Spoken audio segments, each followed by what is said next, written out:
Il est 19h41, vous êtes en direct sur Énergie 12. Si vous nous rejoignez, Afida rentre. Voilà, allons-y, venez Afida. Venez, merci de nous rejoindre. Afida qui dit bonjour à tout le monde dans le public. Nos journalistes ne sont plus là si vous n'étiez pas là, puisque nous accueillons Afida. On a également perdu depuis tout à l'heure nos invités. Et c'est Afida qui est au centre de cette table pour nous rejoindre. Après un an d'absence. Bonjour Afida, vous allez bien? Et vous? En forme? Merci, ça va très bien. Bon. Ça va? Ben oui, vous. Venez là un peu si vous voulez. Voilà, soyez chef. Voilà. Soyez la patronne. On est heureux de vous avoir sur ce plateau. Ça fait longtemps que vous avez disparu. Ça fait très longtemps. Ça fait un an. Pourquoi vous avez disparu?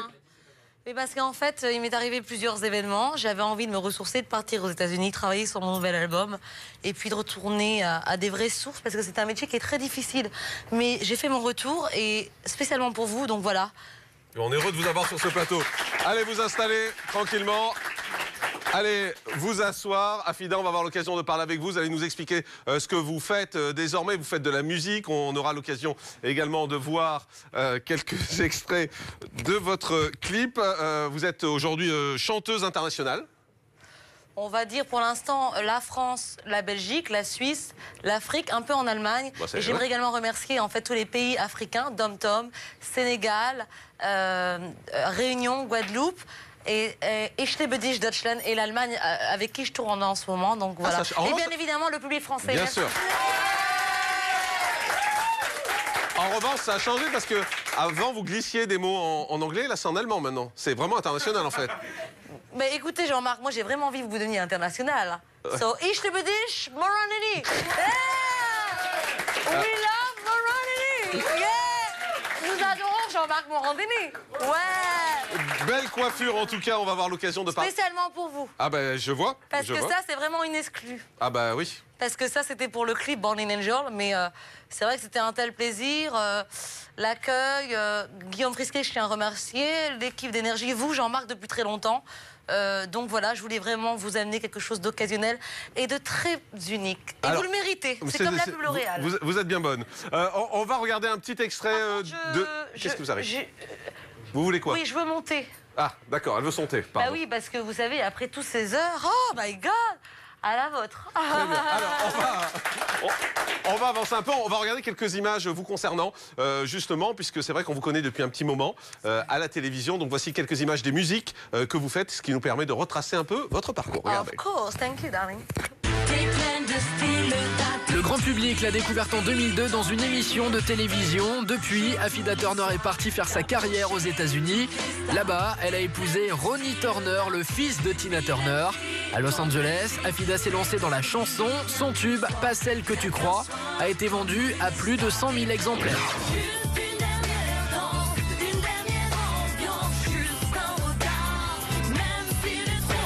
Son allure de tigresse lui donne des ailes et à chaque fois qu'elle est invitée sur un plateau télé, Afida crée l'événement. Elle n'hésite pas à dire ce qu'elle pense et à défendre ses opinions.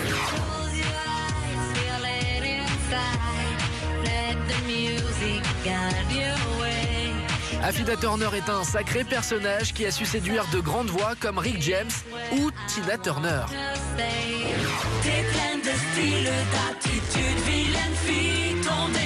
Afida Turner est aussi une actrice. Nous avons pu la voir dans des séries sur Canal+ et sur TF1. Et aux États-Unis, Afida est à l'affiche de 3 films. Mais depuis plus d'1 an, Afida Turner se fait de plus en plus discrète dans les médias. Alors pourquoi s'est-elle retirée du paysage médiatique? Quels sont ses projets? Et quel regard porte-t-elle sur sa carrière? Afida Turner est en direct ce soir en exclusivité sur notre plateau. Afida Turner, en direct, qui fait son retour. Depuis 1 an, vous avez fait quoi, Afida? La même chose que vous. Je dors, je mange, je travaille, je paye mes factures. Non, allez, on va retourner réellement à la vraie vie. C'était très important pour moi de pouvoir, après tout cet aspect médiatique, il y a eu du pour, il y a eu du contre. Je suis repartie aux États-Unis où j'habite depuis 11 ans. Je suis rentrée en studio pour enregistrer Born in Angel, Love Destructions, avec une studio d'ailleurs que je vous ai communiqué à Paramount Studio. Je voulais vraiment retourner dans un cadre artistique. Et c'est vrai que Los Angeles, pour ça, c'est très bon parce qu'on a les meilleurs studios, on a les meilleurs producteurs. Mais vous avez morflé un peu quand vous étiez en France? Absolument, oui, oui, oui. Vous avez souffert de quoi? D'être la queen. D'être la queen et malheureusement de ne pas toujours avoir été compris parce que je suis quelqu'un... Vous savez, c'est dur d'avoir un destin qui est très, très, très difficile parce que je suis une fille de l'audace, avec beaucoup d'audace. Et quand à 17 ans, vous dites « Oh, ben j'aimerais faire de la télé, ou j'aimerais faire de la chanson, ou j'aimerais faire ci », les gens ne vous prennent pas spécialement au sérieux. En revanche, moi, bien avant d'avoir été découverte sur M6, j'avais déjà fait énormément de choses. Mais c'était dur d'être constamment dans les magazines, beaucoup de déformations, beaucoup de diffamations, beaucoup de déformations, à tel point que des montages, etc., que les gens ne savaient plus exactement qui j'étais. Donc je voulais absolument retourner sur les sources. J'en ai souffert, mais qu'est-ce qui vous a fait le plus souffrir? L'injustice. Mais de choses qu'on a dit sur vous, qu'est-ce qui était le plus dur à supporter? Pas spécialement ça. Je pense qu'on ne m'a pas facilité la tâche. Alors que je mouille le maillot, ou quelquefois la culotte. Là, on est en direct, on ne pourra pas couper. Mais c'est pas grave. Et je suis vraiment une nana qui, bien avant d'être connue, écrit, compose, qui a monté sa boîte de production avec mes deux alter-ego, que je tiens à saluer. Donc Jérôme, qui m'a produit en 98, Mister Alain Morel, ensuite un coup de main de la famille Turner. Et tout ça, en fait... La famille Turner vous aide, puisque vous en parlez? J'ai eu des compositions de Ronnie, donc le fils de Ike et Tina, il faut le préciser. J'ai quand même débuté avec son père en tournée. Avec Tina, on a quand même fait un duo aux États-Unis, Proud Mary, qu'on refera en France avec un bon accueil pour promouvoir l'album. Après, c'est vrai que j'ai un nom aussi.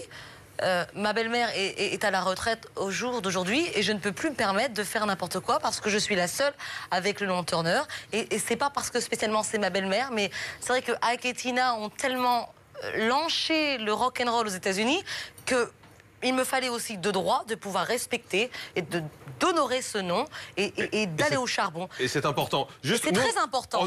On a posé une question sur les réseaux sociaux. Afida, on a demandé si les gens étaient heureux de vous revoir. Alors forcément, vous êtes segmentante, comme on dit. C'est-à-dire qu'il y a 13% qui répondent oui. On est content. Il y a 87% qui répondent non. Oui, forcément. Forcément. Ça vous intéresse d'avoir les avis? Non, ça m'intéresse pas. Alors, je vais vous les donner, donc. Non, ça m'intéresse pas. Non, je vais vous dire pourquoi. Les vrais avis sont les gens qui sont des gens qui ont des ambitions. Des gens qui veulent être chanteurs, auteurs, compositeurs. Des gens qui se lèvent le matin. Le public, c'est très important.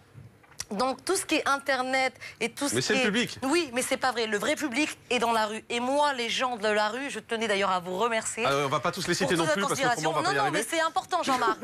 Parce qu'il ne peut pas y avoir que de la calomnie ou des sites internet.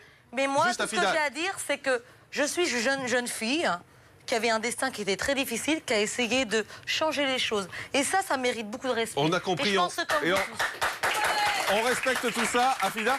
Je vous donne les avis positifs d'abord, ceux qui sont contents de vous revoir. Elom Marie nous dit oui, elle va faire son show, je l'adore. Taylou nous dit oui, je veux voir Afida, elle en rajoute des caisses et son personnage, je l'aime. Benoît 15 nous dit oui, j'adore son caractère, j'espère qu'elle ne changera jamais. Alex Costa nous dit oui, moi je l'adore, c'est du grand Afida. Laurie Vegas nous dit oui, je suis heureuse, c'est un personnage unique, qui est drôle et déjanté. Vous voyez, il y a des avis positifs. Oui, ça c'est totalement vrai d'ailleurs. D'ailleurs, on va l'applaudir, on le remercie. Voilà.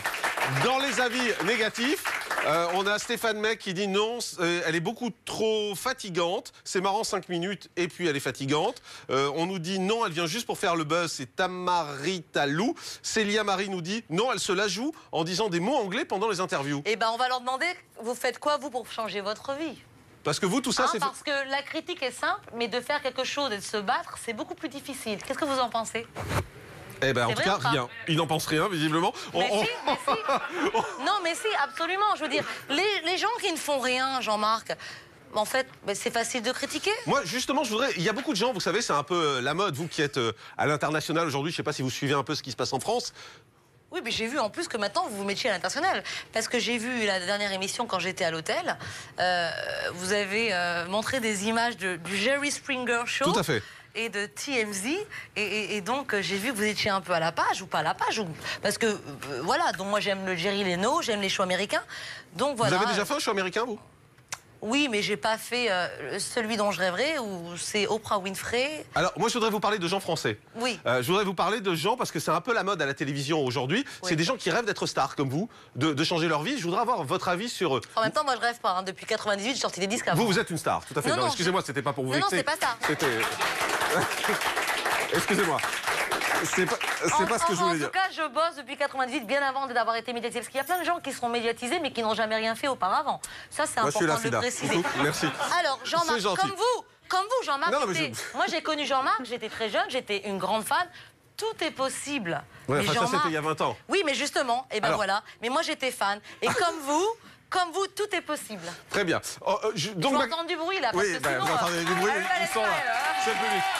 Afida, mais ça, c'est une question très intéressante. Mais alors... je ne l'ai pas posée encore, donc mais je n'attends qu'une chose, Jean-Marc. Je vous promets qu'elle va être intéressante. Vous êtes perspicace et dynamique. Un garçon comme Mickaël Vendetta, par exemple. Qu'est-ce que vous en pensez? Un garçon qui rêve de devenir célèbre, qui a tout fait pour devenir célèbre. Non, mais à la grande différence de certains individus, c'est quelqu'un qui veut faire de la communication, du marketing, et qui est assez honnête, qui dit je ne suis pas acteur, je ne suis pas chanteur, je veux juste faire du marketing. Donc ça, c'est très bien, il faut le respecter. Chacun peut faire... Le soleil brille pour tout le monde, donc je ne critique pas. Après, il n'a pas dit qu'il était chanteur, qu'il a fait 15 ans de carrière. Alors ça, c'est mon détail. Il y a un autre garçon qui s'appelle Dorian Rossini. Je ne connais pas. Alors c'est un garçon qui, lui, fait le buzz en se mettant nu. Partout où il passe. Oh bah qu'il aille au bois de Boulogne, écoutez. je vous propose de regarder un petit extrait de ce qu'il fait. Je ne connais pas. Alors je ne veux pas voir, je ne veux voir que des étalons. Eh ben là c'est raté en revanche. Ah mais non, Jean-Marc, vraiment, là je suis très déçue, c'est pas le genre de la maison, montrez-moi des vrais étalons. Oui, et les gestes, merci. Regardez un petit extrait, regardez. Qu'est-ce que tu serais prêt à faire pour être pris dans les anges? Je suis prêt à tout. J'ai aucune limite. Eh ben, je suis prêt à tout, j'ai aucune limite. Ben, viens. Tu peux te mettre tout nu là? Viens 2 secondes, je te montre de quoi je suis prêt à faire. Non, mais passer là. Montre-nous, t'es tout seul à passer le casting. Quoi? T'es tout seul à passer le casting, montre-nous. Montre. Montre-nous ce que t'es prêt à faire, tu dis je suis prêt à tout. Ah ben, je suis prêt à tout, voilà. Hop.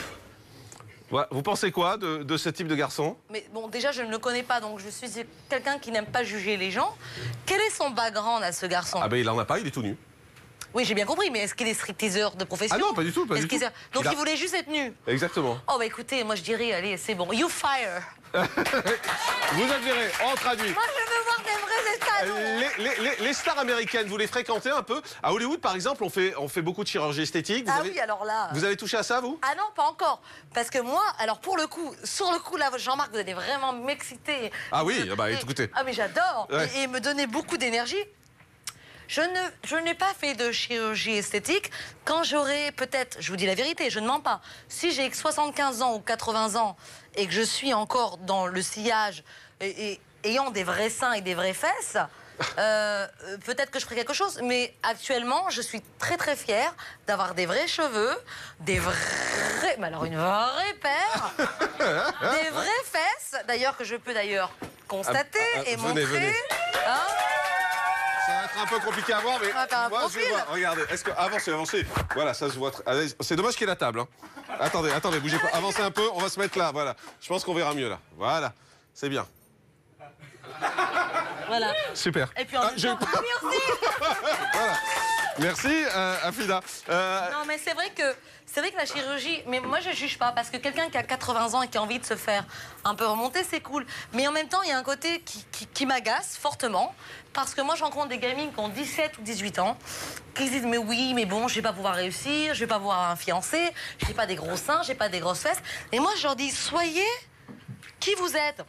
Parce qu'il y a beaucoup de choses, malheureusement, avec les médias, avec les magazines, où les nanas ont des fessins. Je crois que nos chroniqueurs sont en train de revenir.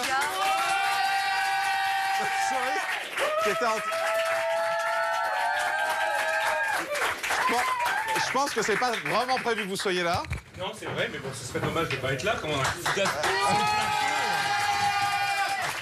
Bonsoir Afida. Afida, bonsoir. On fait quoi? Bonsoir Leslie. On les sort de force ou on peut les garder? Non, je pense que si ce sont des chroniqueurs et qu'ils ont peut-être fait une école de journalisme ou... Oh, non. et qui sont de bonne foi, c'est avec un grand plaisir que je répondrai aux questions. Bon, alors, parce que je respecte les gens qui font des choses. Bah, la première question qu'on peut vous poser, effectivement, c'est une émission qui est plutôt sympathique et de proximité. C'est la première fois que ça nous arrive. On fait notre travail, on est des journalistes, on a bossé votre bio. Pourquoi vous n'avez pas voulu qu'on soit là vous poser des questions? Qu'est-ce qui vous dérange en fait? Ouais, même écouter vos disques, c'est pour dire. On a visionné les clips et tout, donc on comprend pas en fait. Alors là, je suis vraiment très surprise parce que il y a eu un deuxième email de Turner Management en disant que c'était cool pour les chroniqueurs. Donc vous êtes les bienvenus et il faut les applaudir. Il n'a pas dû arriver jusqu'à nous, simplement. Alexandre Maras, qu'est-ce que vous pensez du personnage? Je le connais en plus. Oui, non, mais vous avez la même coiffure en plus. Non, j'ai eu l'occasion de vous interviewer. C'est vrai? Ouais, bien sûr, à plusieurs reprises. Et d'ailleurs, je connais votre côté extravagant, mais je comprends pas justement le côté diva. C'est-à-dire que là, vous arrivez dans cette émission, vous êtes en direct, vous demandez des conditions bien particulières. En fait, j'ai l'impression que vous voulez vous comporter comme une star américaine que vous n'êtes pas. Et je ne vois pas l'intérêt de construire cette image et je suis un peu dépassé par ce... D'accord, très bien. Vous me permettez de m'expliquer? Je vous écoute. Ce qui est marrant, c'est que ce jeune homme, il y a 5 ans, était avec moi pour Public.fr quand j'étais avec Moussou. J'ai fait des interviews de vous, il n'y a pas de problème, j'assume tout ce que j'ai fait. Avec des grosses interviews, où je lui ai donné l'exclusivité. Des exclusivités. Non, laissez-moi terminer la je vous écoute, il n'y a pas de problème. Mais... Et donc, il était au Café Rouge en train de m'interviewer pour Public.fr. Ouais. Et c'est ça le truc. Donc moi, quand vous m'avez contacté à l'époque, je suis venue, ça s'est très bien passé. J'étais avec Mousse Diouf. Je parle de cette émission, moi, les interviews que j'ai eues avec vous. C'est quand même important de savoir que les gens, vous travaillez pour Public.fr. J'ai travaillé pour Public.fr, il n'y a pas de problème. Et j'ai toujours répondu OK pour vos interviews. Donc déjà, vous devriez être reconnaissant. Et donc, il ne faut pas cracher dans la soupe. Non, et la deuxième partie de la question, justement, parce que ça, c'est facile de dire que je vous ai interviewé à d'autres reprises. Ça, je l'assume, mais il n'y a pas de problème. Les interviews étaient tout le temps pertinentes. J'ai toujours été très sympathique avec vous. D'accord, là n'est pas la question. Je parle du comportement de ce soir. Oh, le comportement de ce soir, c'est un grand événement. J'arrive des États-Unis, je viens voir mon ami Jean-Marc. Et puis, je suis ici également par rapport à Guillaume Frisquet, qui est un ami, quelqu'un qui a plaidé ma cause, avec qui j'ai fait des reportages. Et par rapport à lui, j'ai accepté l'invitation, et par rapport à Jean-Marc. Et j'aimerais qu'on lui fasse d'applaudissements. Un petit mot, Nicolas, et puis on est déjà très en retard. Alors, par contre, je connais pas, mais enchanté. Rédacteur en chef à Télépoche. On me regarde bizarrement là-bas au fond. Non, mais allez-y, Nicolas, on fait un peu d'applaudissements pour... Merci. Donc, grosso modo, vous revenez des États-Unis. Qu'est-ce que vous avez fait là-bas? Qu'est-ce que vous avez à nous présenter concrètement? Ah bah alors c'est très simple. On a donc un 3e album. On a Born in Angel, alors on a Love Destructions. On a Sweat on My Body, donc c'est le 3e album. Oui. Quelques concerts en Allemagne, quelques concerts à Londres. Un duo avec Tina pour Primary pour lancer l'album. Et puis c'est juste un plaisir de pouvoir revenir voir Paris, parce que Paris est une ville magnifique. Mais Afida, est-ce que vous accepteriez de revenir sur ce plateau dans les conditions normales? On écoute. Mais Jean-Marc, rien que pour vous, parce que vous le valez bien, vous êtes comme ma coiffure. Non, mais sérieusement, c'est-à-dire avec des invités, avec nos chroniqueurs, qu'on fasse mais c'est fantastique. Ils sont plutôt sympas. Oui, mais oui, surtout ce monsieur, j'ai beaucoup aimé la question. Et la dame en brune. Par contre, je déteste l'ingratitude. Non, mais j'assume parfaitement. Dans le micro, Alexandre, dans le micro. J'assume parfaitement mon ingratitude, c'est-à-dire que je vois pas le rapport entre le fait que je vous ai interviewé pour un site qui est le site de Public et je vois pas. Ok, on a fait des interviews. Pour autant, le comportement que vous avez ce soir est totalement inacceptable. Oh ben ça, c'est votre point de vue. Hein. Extravagant. Mais écoutez, monsieur, il y a des gens qui se travestissent, il y a des gens qui sont gays, il y a des gens qui aiment la bouffe, il y a des gens qui ont un comportement qui est pas le même.